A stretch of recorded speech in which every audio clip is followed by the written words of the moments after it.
Okay, good. Okay, welcome everyone. And thank you for joining us today.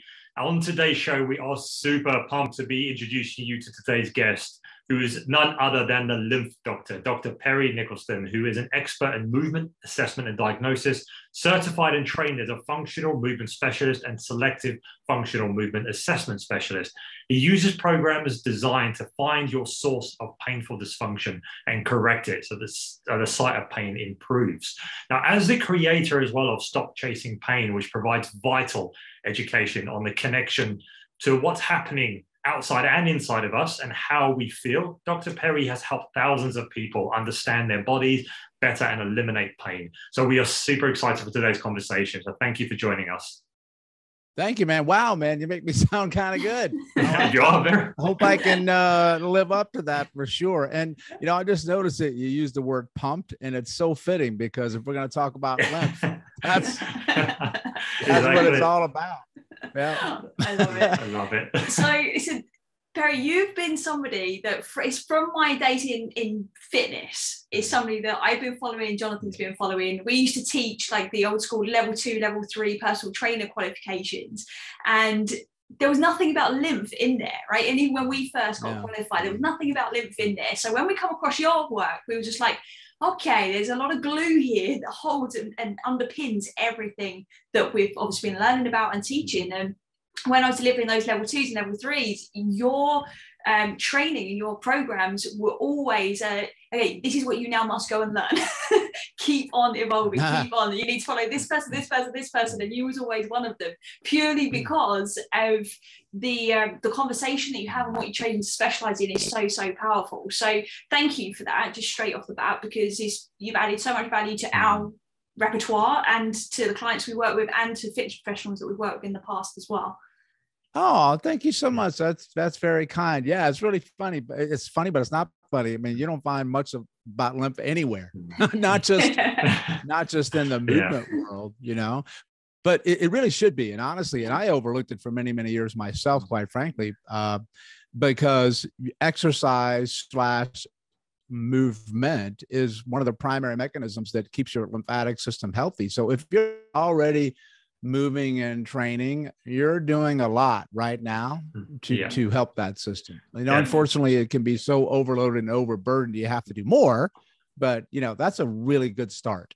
Absolutely. And we're going to dive definitely into what lymph is, because I know there's a lot of people listening going, what are you talking about lymphatic? But before we do, for anyone who's listening who doesn't know you, who I'm sure that's probably very, very few and far between, but can you just tell us a little bit about your background, your story, how you got to where you are now, and any kind of challenges or pivotal moments in your life that really kind of, made you into who you are now and what you do now?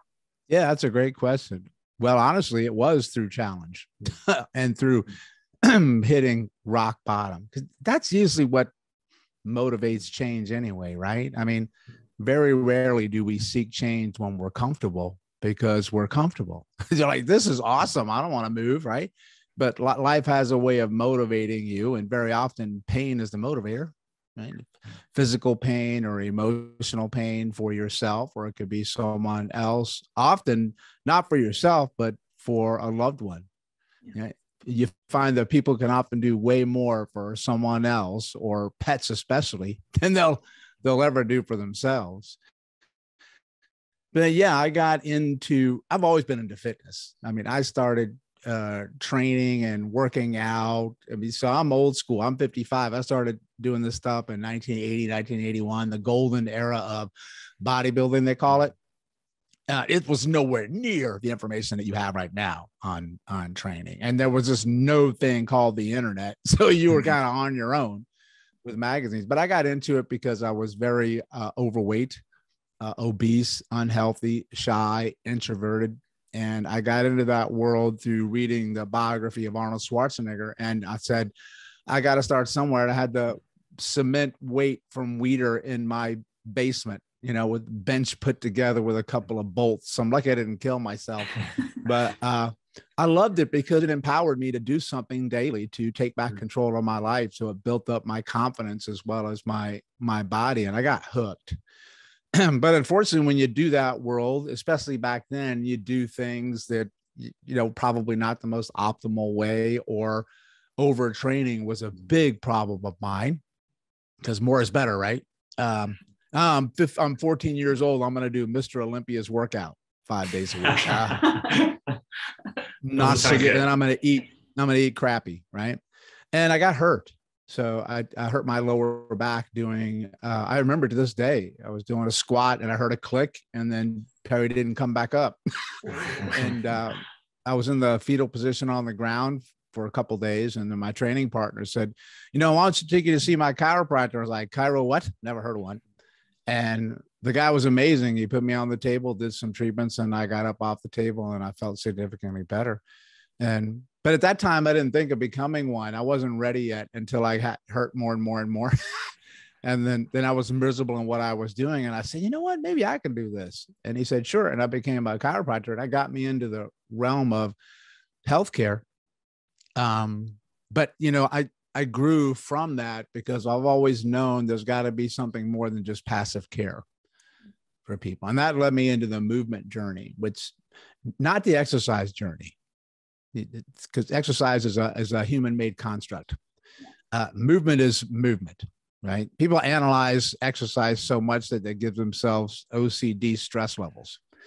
You're designed to move as a human being. We just forgot how, and then we forgot to play with movement. And in that, I found a really interesting correlation. Like, holy cow, the more I can get people moving in different ways, the less I was having to see them. That's kind of cool, right? Because the ultimate role for me is for you not to need me. I want to make myself obsolete. And then that began the journey of really looking at the musculoskeletal system in a different way and outside of just where somebody pointed when they walked into my office of the pain is here. That's what stop chasing pain means. It doesn't mean stop treating pain. It means stop chasing it, right? And looking at the full human being. And I was like, okay, well, how are you moving when you leave here? Are you moving when you leave here? And so many people were not. And, or they're doing the same kind of movements all the time, repetitive micro trauma movements. You see a lot with work injuries, stuff like that. And then that led me further and further down the line to other self-discoveries, which we'll get into through other illnesses that ended up showing up for me, that I had to look beyond the musculoskeletal system and movement for the answers. Once again, another lesson came down the line, right? And it's like Gabor Mate says that illness comes along to teach you something. If you can step back and see it that way, there's always a lesson in there, right? And boy, I got a lot of them.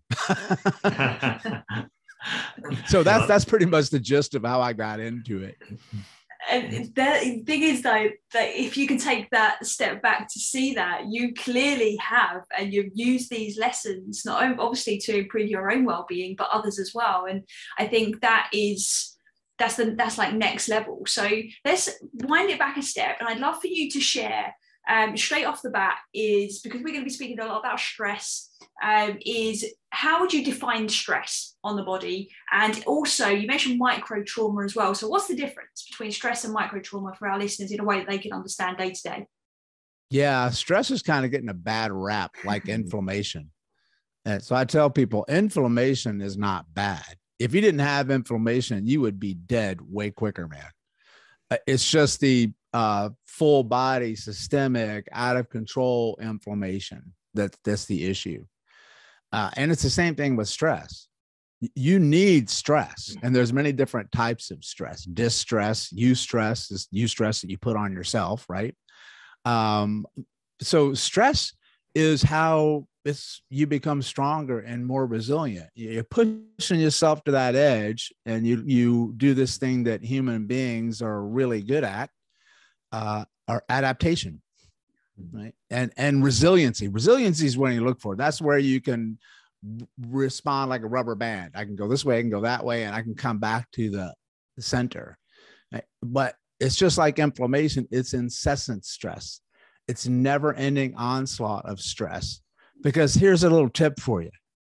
Everything in life causes stress, right? It's just your capacity to handle the stress. So it's like filling up a bucket of stress. My friend Eric Cobb does this from Z Health all the time. You got a stress bucket. Everything adds to it. right?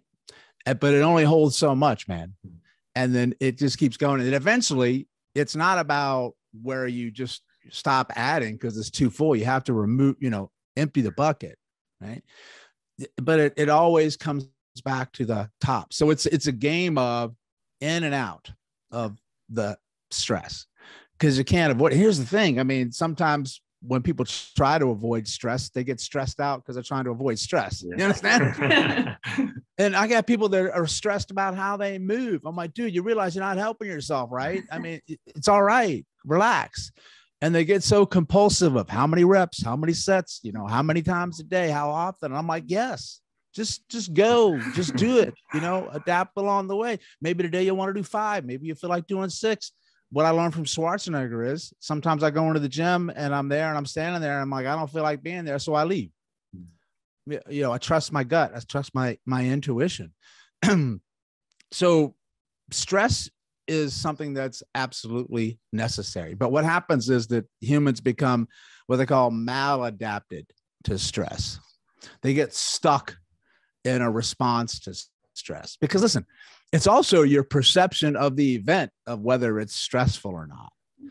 So a lot of that is from your own life story and your own history or the garbage that somebody else downloaded in your brain from the matrix that causes you stress. So what I mean by that is that, any event is inherently meaningless except for your context and your interpretation or your perception of the event. I see this with comedy all the time as an example. A comedian can say something and then one person is on the floor laughing like crazy and another one storms out because you just triggered them. Yeah. Well, it's the same damn phrase. It's what you took from it, right? So this is really empowering that, you can take back control of that. But also it's scary as hell when you also know it's your responsibility. Yeah, absolutely. You understand? Absolutely. Because who else is going to do it, right? But here's the ticket. Sometimes you're so stressed that you can't pull yourself out of the loop on your own, or you don't even know that you're so beyond stressed. What I mean by that is that you're so attuned to adapting to your environment that you don't see it anymore. Yeah. It's like when you say to the fish, I'm like, hey, man, what do you think about this water? And the fish goes, what water are you talking about? Exactly. Well, you're living in it. I am. It's just, is what it is. And it's only like when you take a step back and then you realize, oh, my goodness, I didn't even see that. That happened to me before the pandemic. I was traveling so much and teaching, and I was in a sympathetic nervous system fight or flight state, just from one place to the next, to the next, to the next. And I was just that go, go, go, because that's what you do, right? That's your purpose. That's your life. And then when the pandemic hit, it forced me to stop. And then after 2 weeks, I was like, oh my goodness, this is what life is like. This is kind of nice, man. And when you see the matrix, I didn't want to go back. And then that's when I really began to go down this journey of helping people with their stress, because there's so many different ways that you can. But I always tell people this: you can't change something until you become aware of it. Yeah. So awareness is always the first step towards recovering from anything or changing anything. Yeah, absolutely. There's so much in there that we can personally resonate with so much. But let's dive into what you said there is like, we can't change something until we become aware of it. And like we said at the start of this conversation, is that most people are unaware that lymph even is a thing, that it exists. So could you shed some light on what is lymph and what effect is that having on people's lives? Yeah, absolutely. So yeah, awareness is key, right? I tell people this, that stuff is always changing. It's just that you don't notice it. So if you want to have a role in it, you need to become aware of it. And humans in all levels, I think, have very poor somatic body awareness, of what they feel on the outside, or more importantly, what they feel on the inside. So outside is, they have a term for it, it's called exteroception, outside, awareness of outside. And then you have what's called inside. See how complicated that is? The awareness on the inside. But here's something, if you think about it, pain is a really effective way for your body to make you aware of something because it freaking hurts, right? So it's actually a smart protective output, all right? Because pain is always about protection. It's trying to protect you from doing something more stupid than you're doing, or make you stop doing something that can be far worse, because it absolutely can be worse. And I didn't really pay attention to the lymphatic system either, honestly. So I can't fault people for not knowing about it, because I'm in this business and I didn't look at it until I almost died from illness. And I had to rescue myself. So when you're about at the bottom and you've either got to give up or rescue yourself, you start looking at a lot of different things in different ways. That's where most lessons come from. So, I was looking at just the musculoskeletal system a lot, because it's muscles and joints and fascia, which is connective tissue. And then the nervous system, the nerves. And then, of course, I got into blood flow, which is kind of important. But I never thought about, when I'm pressing on the muscle, or I'm moving the fascia, or I'm trying to influence blood flow, there's lymph there too, man. And it's like super duper important. It's actually the most important one, because that's a system of your body that's designed to keep your body clean from metabolic waste or toxin waste, sewage waste, basically, inside of your body. And it's the number one waste management system of your body. So when you go to your house and you go to the bathroom, that's waste. And then you flush the toilet and it goes down the toilet into the pipe and then out. Well, the lymph system is the toilet, and it's got to go down. And if you get backed up with waste inside of your body, and that sewage stays inside, first of all, I don't want you to think about your home, how your home would feel. I wouldn't want to be anywhere near living in your house. Well, your cells would be the same way. They're like, dude, I don't want to be here anymore. It sucks in here. It's just waste. And then that's what happens. And so if you can't get rid of waste, then you're never going to get well, period. I don't care what the hell you do. And if your lymphatic system stopped working completely, you would be dead within 2 days. And you would want to be dead within a day. It's that important. Most people only hear about lymph in 2 cases. The big C word. You got cancer. Because they know that, cancer can usually travel through the body, through the lymphatic system, which that in and of itself should tell you something, that it goes everywhere. Yeah. But see, what people don't realize is that your lymphatic system kills cancer cells every day. So you hope we don't get cancer all day. And if the lymphatic system gets overloaded, it's going to be a premise of an environment where you can develop cancer, right? So which came first, the chicken or the egg? And yes, it's both, right? And I had thyroid cancer 21 years ago now, and they removed my thyroid gland in my neck because it was malignant. And then it spread to some of the lymph nodes in my neck, and they removed the lymph nodes in my neck. And so I was compromised 21 years ago, but I didn't have the awareness yet of the lymph. I just went through the chemo, went back to life, and started my medications, and everything is good, right? No, it's not. And ended up getting sick, about 15 years later with some autoimmune diseases, like I felt like I had all of them, honestly. I was that sick. But now that I look back, I'm like, holy cow. Most of the lymph is actually located in your neck. So I really should have taken a better care of it at that point. So cancer is the first one.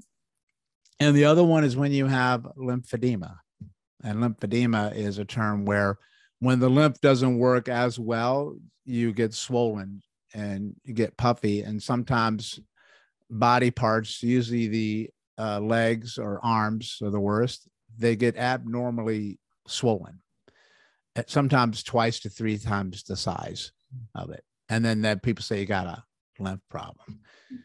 But you don't have to have those two things to have a lymph problem. You can have an issue for a long time because the system is just so backed up with the waste, and you'll just manifest a lot of other different symptoms. One of them being inflammation. So the lymph is part of your immune system. Its job is to kill stuff you don't want taking you out, right?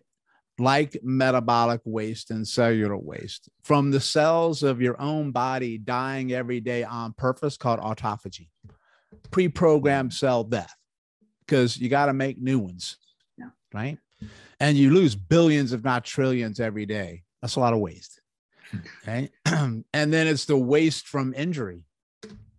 Like when I get injury, I damage cells, right? And here's one for you. When you train and you exercise and you get the burn, what are you doing? You're destroying your tissues on purpose, which is a good thing, man, because that's how you make new ones and you grow. But guess what? You got to get rid of the old ones, man. So every time you train, you put a strain on the lymphatic system. So that does it. But then it's the outside toxins of life too. A big part of it is what you stick in your mouth, which for most people is horrific. Yeah. If you want to call it food. And then your cells have to deal with that as the only energy. That's the only gas they got. They're like, oh my God, he's giving me a Twinkie again, right? That's all I got to work with. So you're going to get Twinkie output, right? And then it's the stuff that you breathe in. Right? It's the toxins from the chemicals that you put on your skin. That's the fire retardant thing in your mattress, or the air freshener, or the scented candles, right? But also this wonderful thing called your own toxic thoughts. And emotions, right? Emotions. Yeah, because how you think changes your physiology, which goes back to the perception and stress, right? And stress tightens tissue. And when you tighten tissue, guess what slows down? Fluid flow. And then people say, what type? And my answer is yes. You name it, it slows down.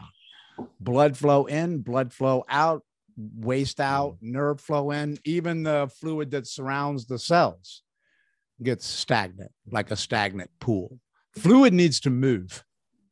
Right? Like if you go in nature and you look at a spring, it's moving. Right? That's life. That's vibrancy. That's swirling. That's energy. Go into a stagnant pool somewhere, and then what do you see? Disease, yuck, gook. Even animals won't drink from it because they know, dude, you can die. Don't do that. That's not good. Right? So it's full of what?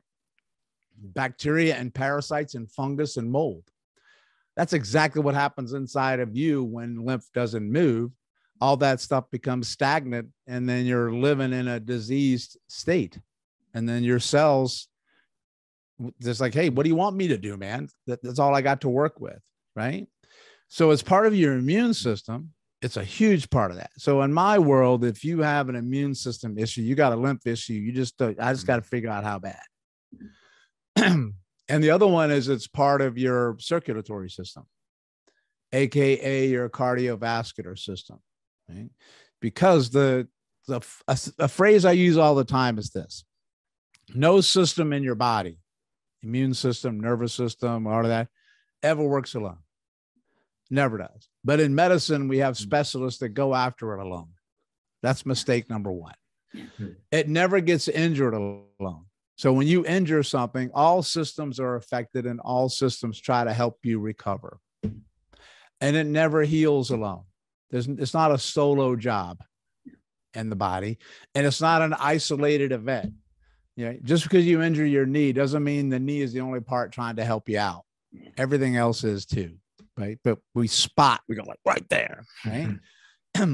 But these systems work together. So when you understand how fluids move in the body, you find that when stuff goes into the lymph, it gathers the toxins.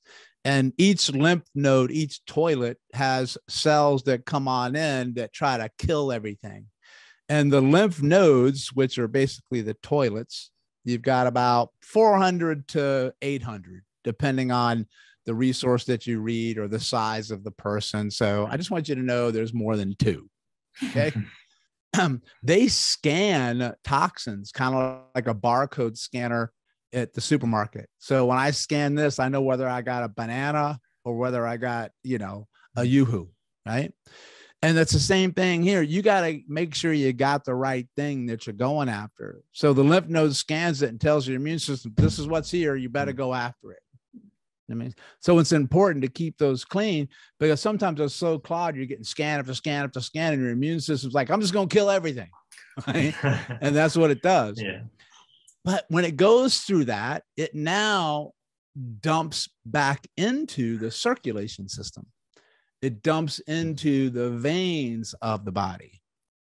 And the veins also take the carbon dioxide waste from breathing. And it drops it, which we'll get into later. It drops it at the collarbone in what's called your subclavian. Sub means below, clavian means clavicle. And then that's going to take that back to the heart. And then once it goes to the heart, pardon me, it goes back out to the circulatory system again through the blood. It just changes names. Now it's called plasma. And plasma is the creamy filling of the nutrition donut for your blood. And so here's what I'm trying to tell you. If you have a circulation problem, you have a lymph problem.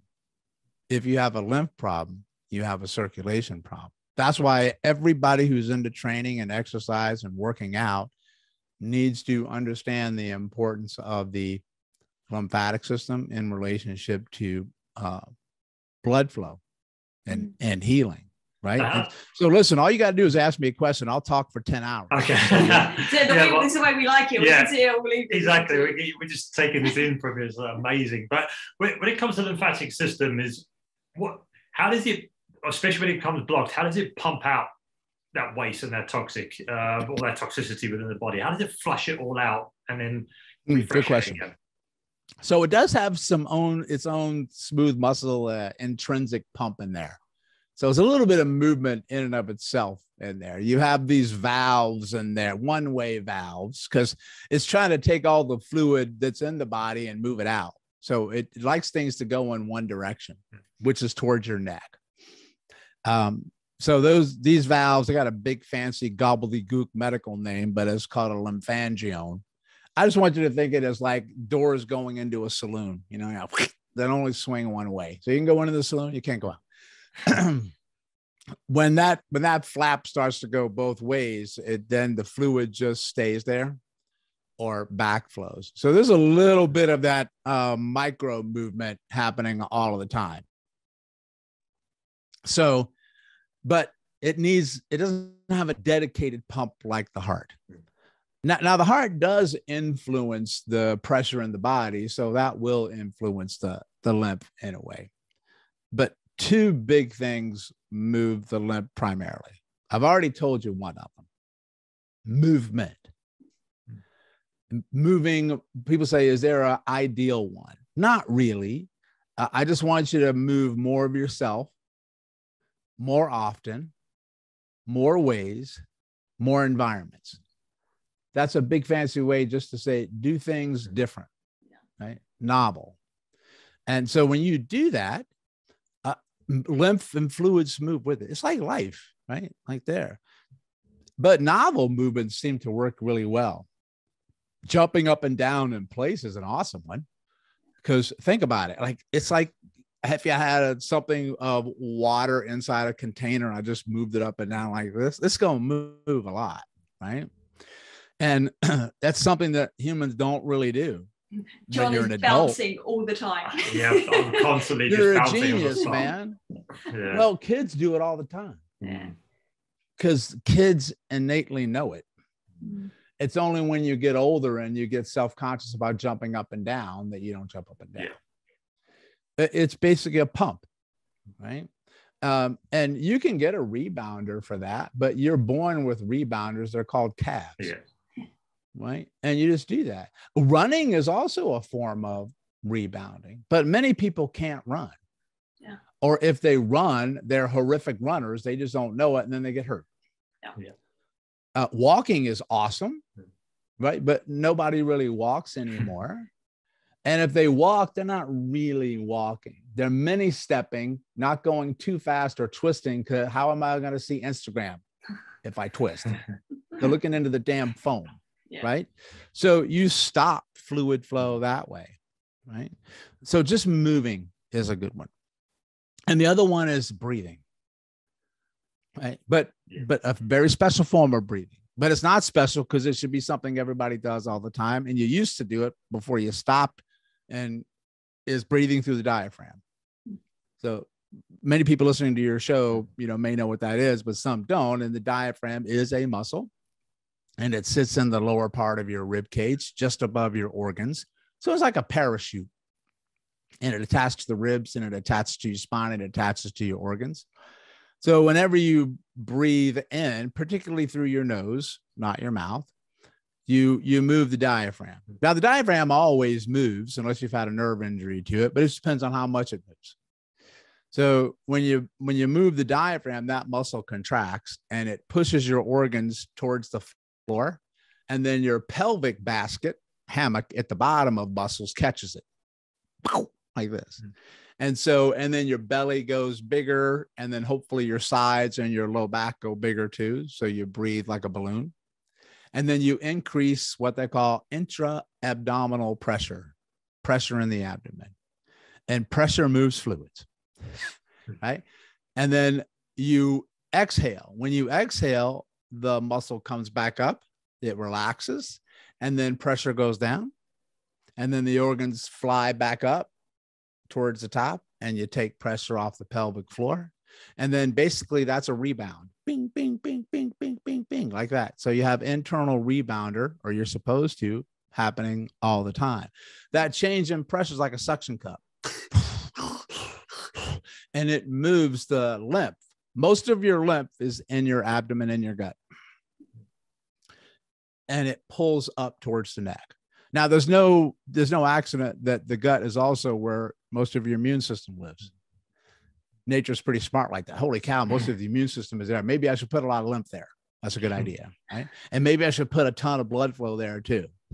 And people have restrictions in both, right? And so the diaphragm breathing is there. Not breathing so much through the lungs. Those are people that breathe through the mouth a lot. Yeah. Or the shoulders come up and down, or the rib cage does all the work, or the neck has a lot of tension in there, or their mouth breathes at night. They basically sabotage the pump. And I want you to think about the average human today. They don't move a lot. They're very stagnant. They sit a lot, and sitting is stagnation. And they don't breathe through the diaphragm efficiently. So you took two of the biggest things away that's supposed to move fluids in your body.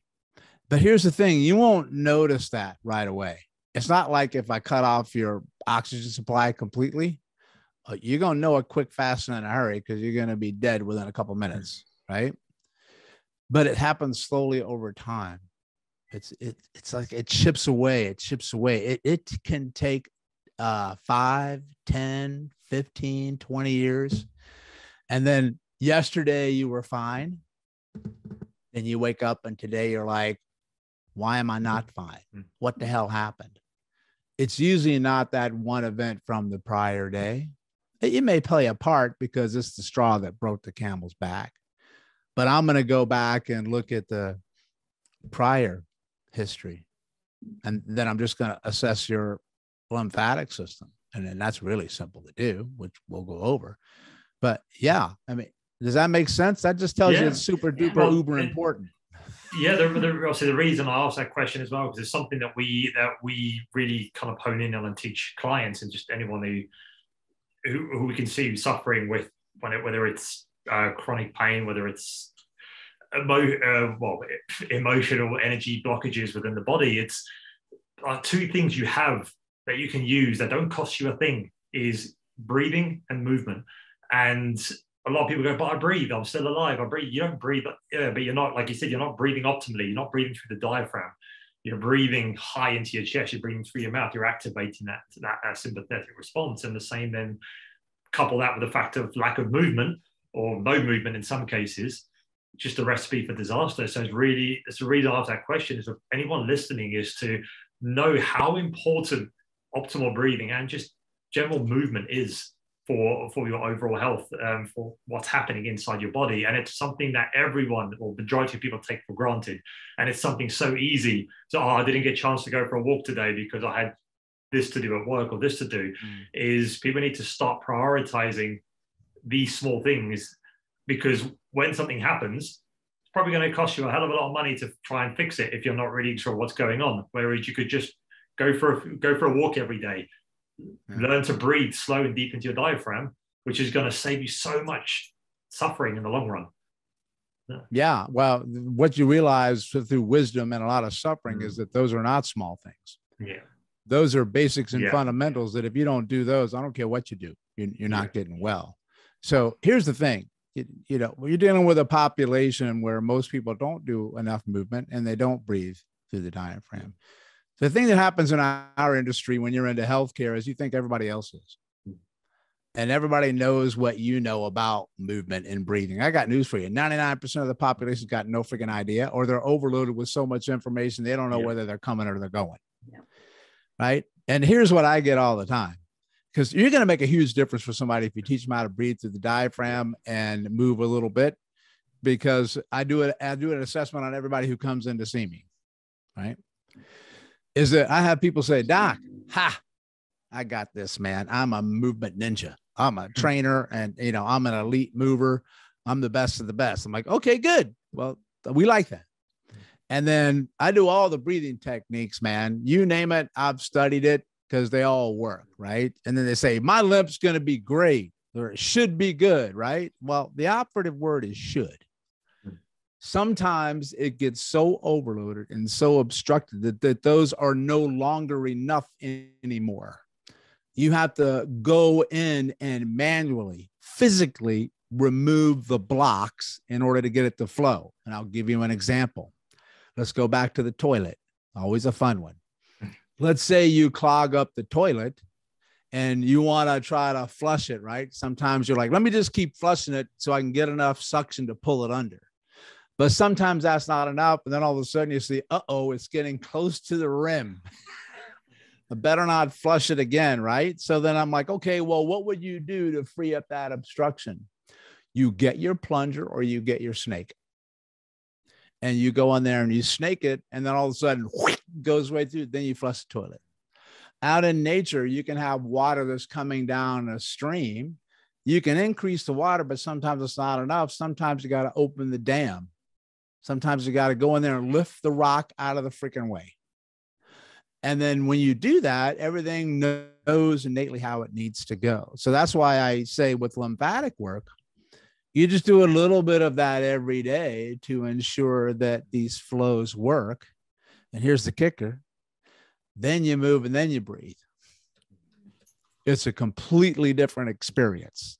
It's not even close, the difference between the two. And then when you can powerhouse mix in movement and diaphragm breathing, right? Because one of the things that they teach you with movement and the nervous system is this.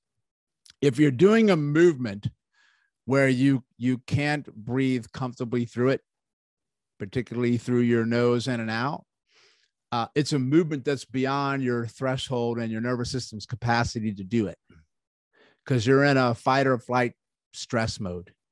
So that's a benchmark that I teach all of my clients, and I teach people that come to see me for quote unquote corrective exercise, which I hate that term because it implies that something's broken. Is if they do a movement and they're going through the movement or they're at the end of the movement, can they take a breath in and out comfortably? If not, it's too much for them. They're like, but it's so simple. No, it's not. It's because they're telling you they can't breathe. And I don't know about you, but one of the most stressful things in the world is not being able to breathe. Right? That's a huge thing. Yeah, that's absolutely. a huge thing. Yeah. And then think about this. when you're doing breathing, why are you doing breathing? One, you're doing breathing because, you want to increase what they call stabilization or engagement in your core. But you're breathing to get this thing called oxygen, right? But oxygen has to get to its target. And I'm going to ask you, how in the hell does it get there? And then that's when you're going to say blood. And I'm like, well, it's a good idea to make sure the blood can actually get to the tissues, right? And then once it gets to the tissues and then the cell uses it to go through the energy cycle, that's called life. And you burn oxygen, you create what? Waste. And that's got to get out. And how does that waste get out? Same way, right? Veins and lymph. So it's no joke, man. If you don't have good fluid flow, nothing works. Nothing works. It's just one constant cycle, isn't it? Just continuous until somebody actually checks themselves, I guess. So how does somebody check their own flow? What are the kind of key things for somebody to look for if they're listening to this and they think, okay, I'm getting this. Yeah. This definitely needs my attention. What do they do next? Yeah. So you want to assess it because maybe you got a rock star lymph system and you're like, I'm good to go. Perfect. It's like doing a checklist for a plane taking off. I got to make sure that I got wheels and I got fuel and I got a pilot. Yeah. If I got all that, good to go. Right. But if you don't, you might want to hold off on taking off. Right. Yeah. It's the same thing for the lymphatic system. Now, I have a kind of a running underlying joke in my world, but it's not a joke. Everybody has a lymphatic system problem. They just don't know it yet. Because I know if you're a human on this earth, it's coming at you. Right. If you walk into my office standing in front of me asking me for help, zero discussion, you got a lymph problem because that's one of the reasons that you're there. Yeah. But the other one is that very often some of the biggest things that happens for people it can be almost any symptom you could think of that can be traced back to lymph, because when you have inflammation in the body tries to protect you and kill things. And those are called symptoms, right? Like you have a fever to kill stuff. Yeah. It doesn't just give you a fever because it's bored. It's not broken, right? Sometimes it just keeps going. But here's a big one. Inability to lose body fat, no matter what you do, is a big one. Linked to that. Now, the reason people say, what? Well, one, you can have excess weight on you just from fluid. So when I did my lymph system, I lost 20 pounds of fluid swelling in 1 month just from doing that. And when you do lymphatics, most people lose about 5 pounds right off the bat. And then that's why I say, damn, I'll do it. No problem now. Like I'm in, right? But what you find is when the body's highly toxic and full of inflammation, it tries to surround toxins with body fat. So body fat is a protective response. So when you're backed up in lymph and you have all the waste, fat storage comes on in to protect you. So you basically swell. And it's really difficult to lose weight. The other one are skin issues is a very big one because a lot of lymph is located in the skin. So I just gave you the 3 biggest places where lymph resides: neck, abdomen, skin. So the skin issues of all different types. Okay. People who have a trouble detoxifying. One, you notice they have a lot of bad body odor or bad breath, or they have a lot of constipation or diarrhea or foul smelling urine. That usually means that they're dealing with some lymphatic issues. Chronic pain is also a signal of lymphatic issues because it restricts the vascular component of everything. Digestive issues are also a huge one because the lymph is located a lot in the gut. So it's, I've never met a gut problem issue that didn't have a lymph issue to go with it. You know, that's a big one. Allergies are another one. Yeah, they get a lot of red eyes. You get very leaky, a lot of mucus. You know, like I used to sniff all the time. People thought I was on cocaine or something. I was like, because I couldn't drain through the neck lymph nodes, so it had to stay up there. And then the mucus is a protective response. It tries to coat toxins for you, so it's a protective response. Clearing the throat a lot. which you've noticed I've had to clear it a little bit on this show because I've had a lot of lymph nodes in my neck removed. And I did lymph work this morning. So it drains, but it can't drain as efficiently because I'm missing nodes. I'm missing toilets. So it takes a little bit longer to do that. And here's a big one too. People who get a lot of tightness or stiffness in the full body, particularly when they wake up in the morning, they feel like the Tin Man, like this, and they get a lot of inflammation in the joints as well. That's a classic. All right. And I could go on and on and on, but those are some of the biggest ones. Yeah. So sorry, I was just going to say, so if somebody essentially is listening to this, is actually waking up and going through the days and not experiencing any symptoms of anything, and I say that really loosely because I'd be surprised if I'm honest. Yet. So it obviously, well, it's also about performance too. It's tiredness, fatigue, it's lethargy, it's brain fog because you can't drain the toxins from the brain because you have a lymphatic system and immune system in your brain that they recently discovered about 10 years ago, even though an Italian anatomist, I think it was Mosconi, about 200 years found him. And, they're like, oopsie daisy, that's kind of a big miss, right? That, that makes sense. You got to drain the toxins from your brain because that's where the wiring and firing happens. And guess where it drains? Down your neck, right? And it goes to the same system. So thanks for bringing that up. Yeah, it's like the tiredness, fatigue, lethargy. See, elite athletes and people who train a lot don't make the mistake that they're healthy. They're some of the most inflamed people I've ever seen. They're just really good at covering it up and compensating and adapting to it. And when you're going to train at that level, you're going to be a mess. It comes with the game, man. So that's why you have to do recovery a lot. And even when you do all of that, you're going to take a hit. That's why you only have a short time in the game where you got to make your mark, right? And those are the ones that are probably not hitting their level of recovery and performance to where they could be. And it's usually a system that nobody's ever looked at on purpose to help them with. They've tried everything else under the sun you could think of. And when I say lymph, they go, lymph what? Same, right? Absolutely. So that's a huge deal right there. Definitely. And if anyone's obviously taking it back to the kind of general Joe public as opposed to the athlete, but if someone is experiencing kind of those symptoms and they're thinking, oh my God, like you just rolled off about 10 things I'm feeling right now, what one, if there is possible, one kind of practical thing that you could give someone to take away from this episode that they could start doing to help them look after the lymphatic system? How much time do I have? And I'm serious. How much time do I have to tell you? 20 minutes. 20 minutes. Okay. So one is just the awareness that you should be looking at the system. Okay. Two, you can actually seek out lymphatic massage drainage specialists around you. There's people who get specifically trained in it. We train people too. And we train everyday people to do it to themselves because everybody has a God-given right to release your own lymph nodes. That's my joke. And it just depends on what level it is and how much you need, right? So one, you can call somebody. Two, you can purchase our video that we have that shows you how to assess it and what to do with it. And we have an intensive course to do it as well. But even just by the nature of doing your breathing and doing your moving and jumping up and down and make sure that you're well hydrated because lymph is 90% water. But some telltale signs that you have an issue with your lymph is one, you have a lot of puffiness, particularly around the face, neck, or above the collarbone, and bloating around the abdomen. Those are big ones.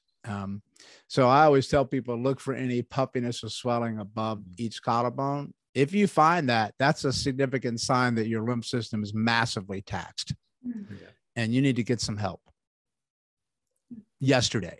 Okay. And that takes some time to get down in there. But those lymph node total, I can show you what I teach people when I do this work. It's self-help. It's called the Big Six. And the Big Six are the 6 primary places on your body where nature put most of the lymph node toilets. And if you stimulate those in the order that I'm going to tell you to, you can make a nice difference for yourself. But the lymph nodes gather in clusters. And I told you that movement moves lymph. Yeah. Well, nature put them around the joints of your body that have to move the most. Wisdom. How cool is that, right? Yeah. So smart. Yeah. But if I have, that's why I asked about time, because I could take 5 minutes and I can verbally tell you where they are. And then, you know, I can show you if you want me to. Please, yeah. Yeah, absolutely. Please. Okay. So all the lymph in the body drains to the lowest pressure in the body, which is at the collarbone. So that's where all the fluid wants to go in your body, is to the collarbone, because fluids go from high pressure to low pressure always. So think about the dam that has all the water on one side and no water on the other. When you open up the door, it all goes to where? The low side. So it always wants to go to your neck. So you always have to clear the collarbone first. Right? There's many ways to do it. I just want you to know that you can do it. I'm going to show you the easiest. All you're going to do is start with the left side or the right side first. It doesn't matter. Just make sure you do both. I'm going to start on the left-hand side. That's just because that's where most of the lymph drains. You can take your hand. It can go over, close, or on skin. Just put your whole hand over the collarbone and a little bit above the collarbone and below, like it's holding right there. So the whole thing rests on it. And all I want you to do is press in there kind of firm, but don't hurt it. And I want you to do circles to clockwise and then counterclockwise. There's no magic number. And then just start rubbing it as well, like you're trying to create friction up and down, like you're just going. I don't care which direction you go, because you're just trying to drain it. And do it for what's comfortable, 10, 20 seconds, whatever. And then I want you to do what's called tapping. This is something they teach you in Qigong. Keep your hand there over everything, over the collarbone, above and below. And I want you to lightly slap that whole region 10 times. Right? And people say, how hard? Yes is the answer. How fast? Yes. Don't hurt yourself, but play around with it. Okay. Because that's vibration that opens things up. Right. Then that's opening up point number 1 of 6. Then go to the right side. Do the same thing. Do your circles on the right, circles on the left. You guys should do it too if you're going to go through these. Right. And then you hit and you slap. That's spot number 1. Spot number 2 is where most of the motion should happen in your neck. It's at the top of your neck, on the side, up behind the angle of the jaw where your ear sits. If you put your fingers up there, there's a little space. I want you to rub your fingers right there. Clockwise, counterclockwise, up and down. Now, this one, some people don't like tapping because it's uncomfortable. You can just rub. But if you want to tap, just use your fingers very lightly in that region. Okay. If not, you just rub. Then do the same thing on the right. That's spot number 2.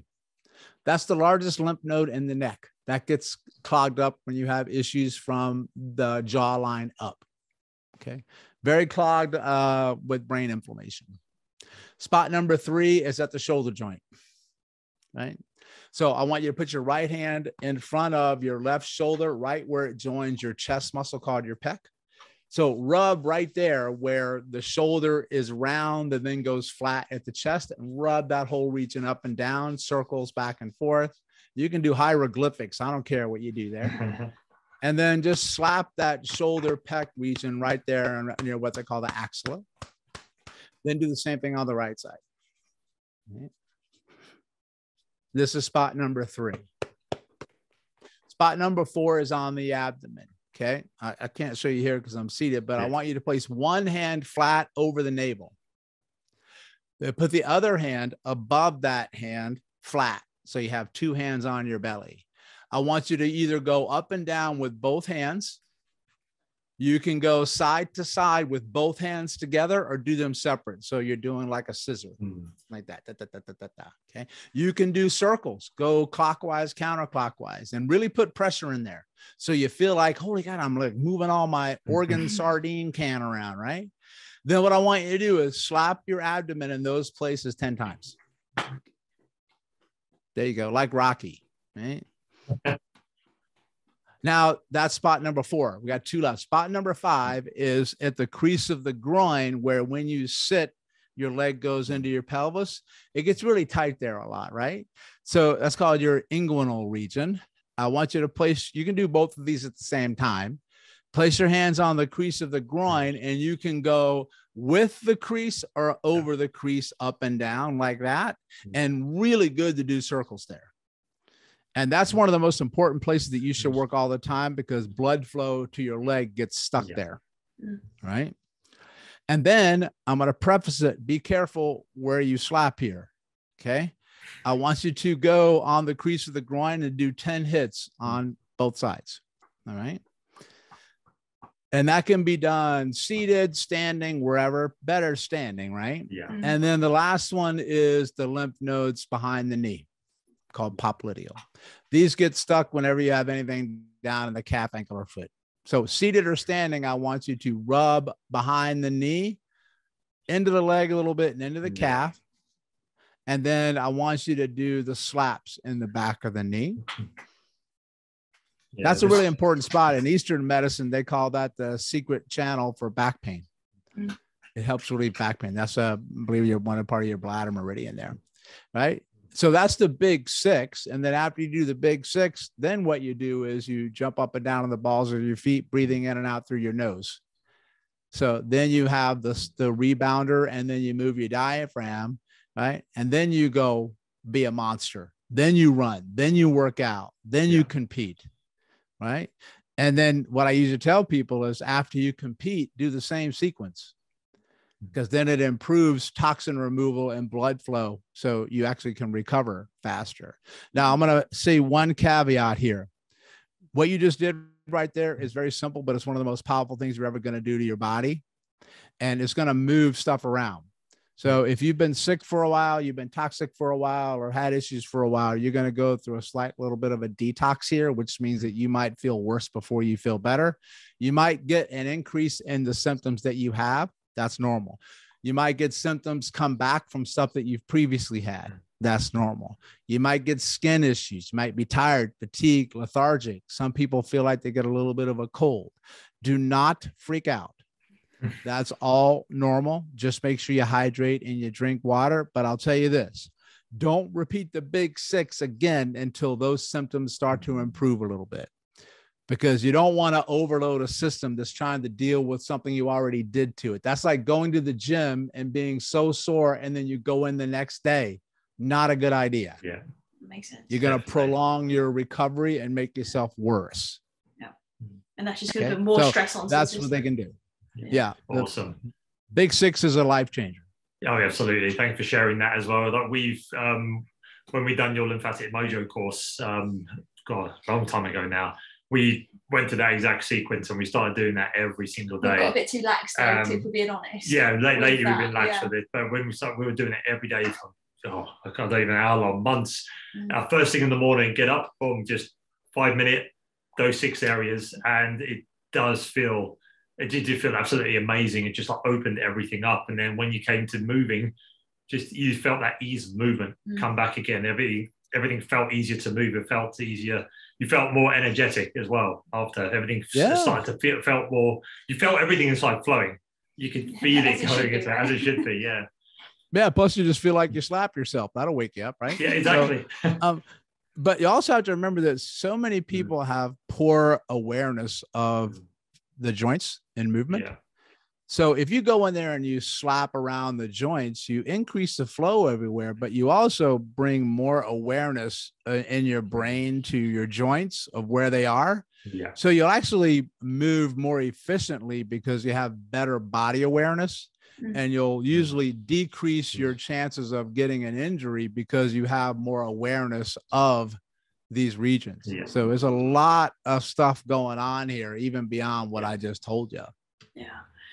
Recently, I did a self-imposed 3-day Vipassana meditation, which is essentially, I mean, you probably are aware of it. I know our listeners are from previous episodes. Essentially, it's, in short, it's like a body scan, right? So we're bringing our awareness through the body and remaining completely equanimous as to what it is you're experiencing. But one thing that I really noticed the last time, this was only a few weeks ago, was there was a lot of pressure around my shoulder and around my collarbone. So I'm really, really now intrigued to pick up my lymph practice again and then go back through and hold another session like that and see if there's any correlation. That's kind of my experimental mind popping in. That's great. Well, I love that. That's somatic awareness, right? Yeah. And I'll give you, just for your particular case, you really want to focus on the muscle below the collarbone, the subclavius, in that region. And just like we taught you in Lymph Mojo,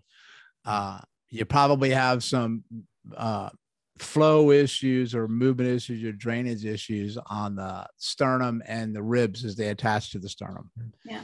So that's a big trap point for what they call neurovascular bundles, which I just did on Instagram today. Stuff gets so tight that those bundles that clump together become compromised. And then you'll feel the body give you some excess tension somewhere else to relieve the tension on the bundle. Interesting. Right? Yeah. So it's a body just trying to say, I'm going to do this to protect you here. So it's called a protector.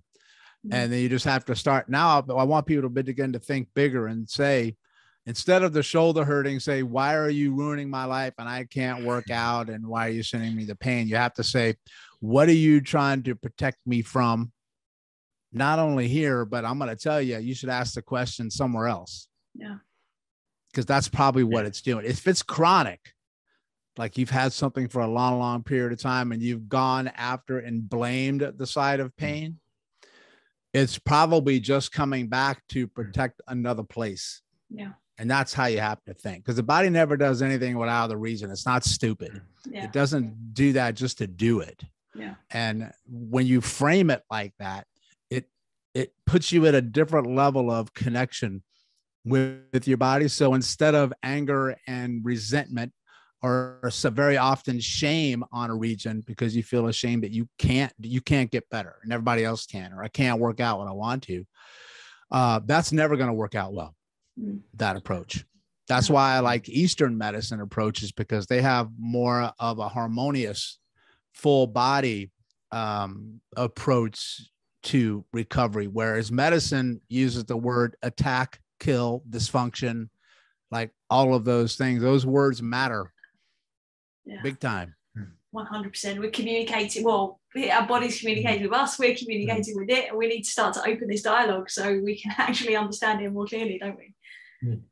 Yeah. Well, you need to have a relationship with your body like you would have a relationship with anyone else. Like if you had somebody in your life that you were just showing anger and resentment towards, I wouldn't want to be around you either. Exactly. So true. So there's one thing, I'll say one question I want to ask you, which is quite broad, I think the reason I want to ask this question, because I've been asked it so many times in my career, is especially when teaching fitness professionals, fitness education, which is what is the key to living a pain-free life? And when I mean pain-free, I don't mean no pain for the rest of your life, but I mean that unnecessary suffering that we cause ourselves on a day-to-day basis when we're just not aware of what we're doing, what we're putting our bodies through, and what everything we're putting into it, what we're doing to it. So in your opinion, what do you think is the key to living a pain-free life in that respect?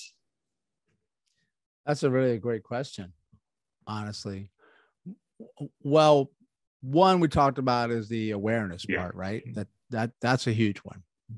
But it's also something that Gabor Mate, who I mentioned before, said something. He said, sickness and illness happens when you're not living your true self. Nice. So I would say for that is that be who you are, be your unique self, because it's corny, but it's true. There's no one else like you on the planet, and you have these innate gifts. And the way to heal is to share your gifts, whatever they are, right? And you already know what they are. And because I think about it, if you don't embrace your true self and you're hiding it, or you're trying to be someone else, first of all, you're robbing the world of what you've got to offer. But two, you're back to the shame part, because if you're not living yourself, you're ashamed of something, and that creates inflammation. So if you don't have that, you can even call it self-love, if you will, you're going to have inflammation, you're going to have pain, you're going to have something, right? And that cycles back to the emotion part. And that was probably the biggest lesson that I'm 55 years old, and it took me going through a lot of illness and going and let me learn all these special techniques to help pain. And I'm like, well, maybe Perry, you should first just like Perry a little bit more. Right. That's my biggest suggestion for people. Be your true self. And the people that don't get it, they're not meant to be in your life. And the people that will find you. Love it. Awesome. That's such a great answer. Definitely. Absolutely. Listen, Perry, thank you so much for your time today. I really, really would love to tap into your world more about the nervous system at some point, but we're not going to go there now, because I think we literally will be here for hours and hours. Because I think that's a whole not a whole nother ball game, because like you say, nothing works in isolation. But I think it's top of mind in conversation, and especially at the moment, there's so much information out there around stress management in particular. And I think, like you said earlier, and you touched on it perfectly, it's a lot of people now getting stressed about their stress, so they don't understand what's going on necessarily. If you could, though, in short, could you just speak on the relationship perhaps between stress, the nervous system, and the lymphatic system, kind of like cliff notes, maybe? Sure. Yeah. I can absolutely do that. Well, I have a hierarchy of the systems that I look at when I work with, because they all matter, but some might trump the others just a little bit. All right. So I first go after the stress response for people, because everybody is stuck in it in some way. And that's the autonomic nervous system. And the autonomic nervous system is your sympathetic system, which is the fight or flight one, where you just do whatever you can to live and you worry about the repercussions later. Then the other one is the parasympathetic. That's the one where you get to, get away from the tiger and chillax and relax, and then you can recover and then go back and fight another tiger. Problem is everybody's fighting tigers, right? And the other part of that is the enteric nervous system, which is your gut. So when you have a lymph problem, I already know your enteric nervous system taking a hit, right? With the nervous system being that way, that's also why breathing helps so much, because breathing is probably the easiest way for you to make a change to your autonomic nervous system, right? And sympathetic dominant is fight or flight. That's tension, right? It's like everything tenses up. And tight tissue does not accept blood flow well and lymph flow. And you ever heard of John Sarno? Yeah. John Sarno, many years ago, was a pioneer talking about, emotion is the cause of chronic low back pain. He has a term called tension myoneural or tension myositis syndrome. Tension is tension. Myo means muscle. Neuritis, inflammation, syndrome. That means that tight tissue restricts fluid flow, so you get decreased oxygen inflammation around an area. It's called inflammatory interstitial stasis. Big fancy word that means the fluid around the cell breeds inflammation, and then cells get inflamed and you get pain and cells die and you don't get better, right? And then you choke off the lymph flow. So in my world, I have to decrease tension, tightness. Sometimes that comes from me just listening to you talk, right? Yeah. Or I put my hand on your shoulder and I don't try to fix anything. I just listen to the human being in front of me and show you a little bit of empathy. Then that goes down. And then number 2 on my list is lymph. So lymph, why I put lymph number 2 is because if you do number 1, number 2 automatically gets better. Yeah, nice. That makes sense. Right. So there's a flow to my flow. Everything is, I don't do anything to your body without a reason. I don't just start doing stuff to do it. Yeah. I have to figure out why the hell am I doing it and what am I expecting to happen. So that's the biggest reason, is the nervous system always comes first, right? But what you also have to remember, I know I'm going on time, that if you're so toxic for the lymphatic system, you're going to have such inflammation around all the nerves that the nerves are going to be hypersensitive, and it's really easy to set them off. That makes sense. So that's why you work the lymph, because you clean up the area around it. So now the nerves have a capacity to handle more stress. Yeah. It's called a threshold. Yeah, and then we become more resilient. We become more able to cope with bigger tigers if it's necessary. Yeah, because if you have a low threshold, I say hi to you and I trigger you and you punch me in the face, right? Look at the world today. Yeah. Everybody is at a low threshold. Yeah. High threshold means that I have a big capacity to absorb a lot before I'm going to respond. Yeah. And that's a sign of a healthy nervous system right there. But I know everybody in the world since the zombie apocalypse, you've had every situation of stress that fed every single thing I just told you about today. That's why people are very emotional and angry and get set off. We have more pain, more discomfort, emotional anxiety, you name it. Yeah. Right. So these couple of things that we talked about today can be just enough to empty your bucket a little bit so you can take the next step, and you're a little less miserable now than you were a moment ago. Yeah. I love it. You're changing the world one lymphatic system at a time, Perry. One lymph node at a time. Exactly. I love it. Thank you so much. Definitely. And we'd definitely love to have you on again to go deeper into the nervous system as well. I honestly, so much you've said today, we can just really pull apart and go deep into.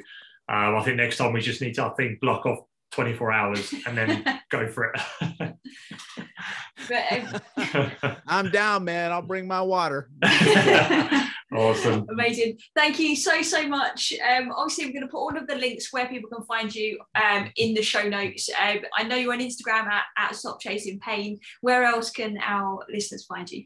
Yeah, that's probably the easiest place. And at this stage, it's probably an unhealthy amount of time I'm on Instagram, I'd say. But if you type in Stop Chasing Pain on any search engine, you're going to find me. And then my website will be the branch point for anything that you could possibly want to learn, no matter where you are on the scale of being a professional or just a everyday person. I teach to everyone. Yeah.